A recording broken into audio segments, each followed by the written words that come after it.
Hey guys, I'm Dov, and today I'm back with more Total War Warhammer 2 online action.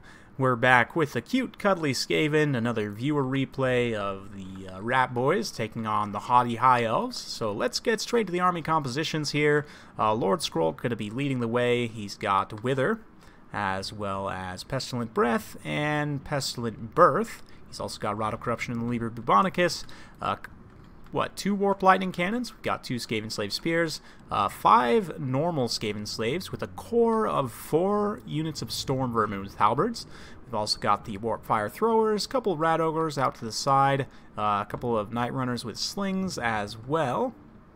And that's pretty much it for the Skaven. For the High Elves here, we've got Lore Master of Hoeth, looks like just Earthblood there, a couple of Spearmen, a couple of Archers, 3 White Lions, we've got Tyrion, Frostheart Phoenix, and over here a couple units of Dragon Princes, yep, including the Fireborn. So you can see the Dragon Princes moving through the forest here. Going to go ahead and meet the Rat Ogres. Looks like actually the Rat Ogres did get the charge off. The High Elf player unfortunately did not spot the Rat Ogres in time to get the charge, and that is a huge loss. You can see these Dragon Princes taking a lot of shock damage, although as they start to turn into more of a sustained combat, they should be fine here. Granted, the Warp Lightning Cannon providing some good, providing some good Overwatch fire. It looks like it's getting ready to fire in there, but Frostheart Phoenix goes to compromise some Night Runners, and just all across the line, High Elves pushing up. But you can see, despite the favorable engagement, I mean, granted, the Rat Ogre is only 800 points, fighting a 1400 plus point unit, especially these Fireborn with their anti-large.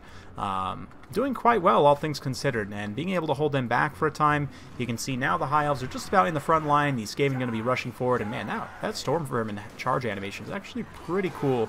They'll do well enough against the Spearmen, and certainly against White Lions as well.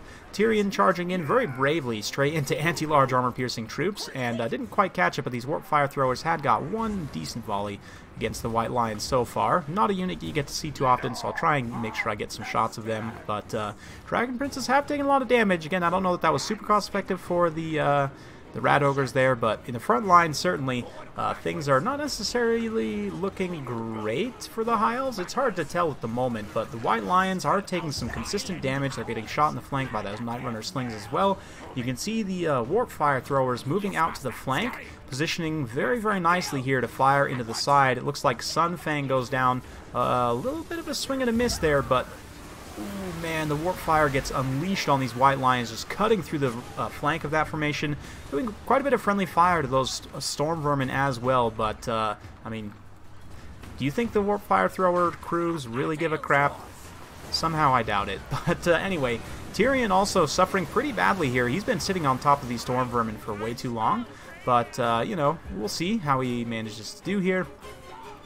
All across the line, the Fireborn here, Dragon Princes pushing over on the side, but just so many Storm Vermin with Halberds to deal with. And you can see, especially with the Skaven Slaves helping to soak hits, this is actually very good mixed unit tactics right here of using the Skaven Slaves combined with the Storm Vermin. The Skaven Slaves will help soak hits, and the Storm Vermin can actually dish the damage to the White Lions. You can see just all across the front line here, the High Elves are losing the infantry battle. I mean, White Lions were brought here as an upgrade over Spearmen, but unfortunately just not able to get through the amount of rats. Lots of summons coming down as well from Lord Skroll, it looks like. Warp Fire Throwers, unfortunately, finally going to be compromised, but look at that Lore Master just taking a face full of flame as he comes straight in. Definitely not a comfortable situation, but they are able to get on the Warp Fire Throwers and start to shut them down. You can see Tyrion also pushing through there. He's managed to rack up 55 kills so far, pretty solid, but charging into those Summoned Plague Monks there. You can see the High Elves are kind of suffering, although the balance of power is pretty heavily in their favor at this point. One Warp Lightning Cannon shut down, the other one's pulled back, and a very nice rear charge here from the Fireborn and the Dragon Princes might cause a mass terror route in this particular pocket. Looks like another Earthblood going down as well from the Lore Master there, but this is dangerous. You know, the Lore Master on paper, he has anti-infantry, he has good stats, but look at that chunk beyond the Liber Bubonicus. Lord Skroll's not necessarily a pushover in melee, and especially with the Liber Bubonicus going down on the Lore Master of Hoeth, a very good use of that to take out the healer. He goes down. and suddenly the High Elves are not looking too hot. The balance power's tipped back towards even, and without the healing, it's going to be tough to take out all these rats that are still on the field, because the High Elves are relatively limited in number at this point, and you can see there's rallying rats all across the field, and that does mean this Warp Lightning Cannon is going to get back online, and there's not a whole lot the High Elves can do to shut it down. Maybe this Frostheart Phoenix could fly over, but it looks like it's going to try and drop a Terror Bomb here to spring loose these the Fireborn and the Dragon Princes, and Tyrion as well, just getting bogged down here, especially with the debuffs from Skrulk.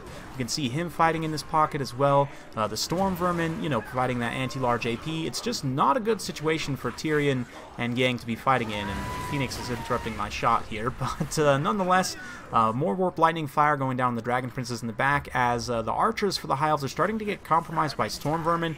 Just the infantry loss there in the front line for the High Elves was pretty backbreaking. Despite everything, though, balance power is still pretty even. Unfortunately, these Dragon Princes are not really able to get away. The terror from the Phoenix not quite being enough. Looks like it did terrify away some of those Skaven, but some summoned clan rats and more Storm Vermin still holding the line here quite nicely. So you can see the Fireborn just having a hard time extricating themselves from this engagement. Man, look at like 5 clan rats fighting one Fireborn here. So yeah, they're going to have a hard time getting away, and especially with the healing, they're going to start to get worn down over time. You can see Tyrion's also taking hits as well. He's stuck in here. He is having a hard time. Storm Vermin are not light. Most Skaven infantry are super, super light, but Storm Vermin are thick boys. They're heavy infantry, make no doubt. And you can see Tyrion is finding that out the hard way as he tries to pull away from this engagement here and just can't push past the Storm Vermin. Meanwhile, Skrulk's continuously getting hits in the back, and Tyrion goes down. You can see that puts a dagger in the balance of power, and suddenly things are just not looking great for the High Elves. You know, archers out of ammo, and being forced into melee against Storm Vermin's never a good situation. This white line had come back to push off the Warp Lightning Cannon. Very astute play by the Skaven player here to drop the Warp Lightning Cannon with the Warp Lightning crew and just go ahead and run them back here. Fortunately, these Storm Vermin haven't rallied, but Skaven Slaves and Clan Rats going to go ahead and stop the white lines in their tracks and let that crew kind of scurry away and maybe go back to the cannon. But it looks like at that point the High Elf player does admit defeat, so very well played to both players. Hope you guys enjoyed watching that one.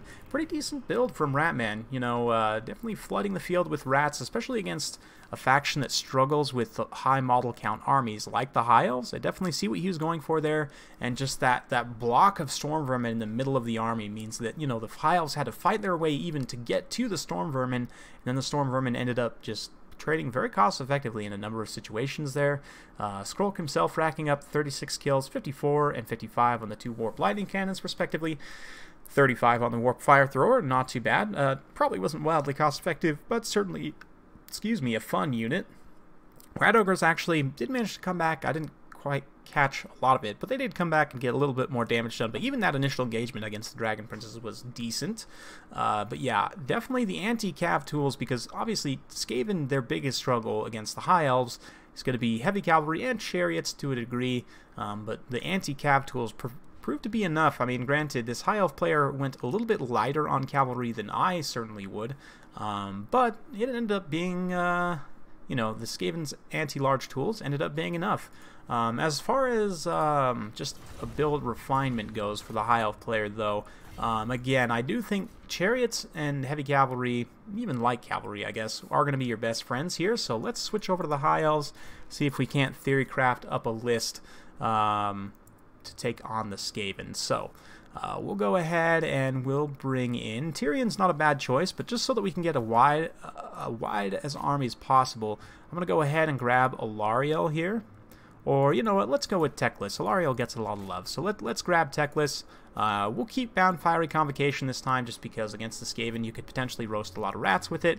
We're going to keep Flock of Doom and Regrowth as well. I'm considering Flaming Sword, or maybe even Chain Lightning, but we're just going to keep these 2 for now, just for some damage and healing, respectively.